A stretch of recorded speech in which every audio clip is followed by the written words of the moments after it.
તો કદાચ તમારી માતાજી મને રજા કેમ આપતી હશે? વિચાર આવતો હશે ને? આવો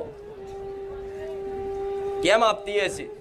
કહું, તમારી માતા મને કામ તમારા કામ કરવા માટેની રજા એટલે આલે છે કે તમારી માતાનું હું મેરડી વચન આલું છું કે મને 1 2 4 કામ કરવા દે, ના થતા હોય એવા કામ કરવા દે, જબરા પરચા હાલવા દે, મને સપને જવા દે, મને થોડા ઘણા લાડ કરવા દે, થોડો ઘણો મને પ્રેમ બતાવવા દે, પછી તારી વસ્તીને કદાચ તારી વસ્તીની અંદર એક સાચી ભક્તિ કરવાની શક્તિ આલી, સાચું જ્ઞાન આલી, સાચી સમજણ આલી અને જીવન કઈ રીતે જીવવું એની દિશાનો માર્ગ બતાવી અને તારી વસ્તીની તારી જોડે ભેટો ના કરી આલું તો મારું નામ મેલડી નહીં.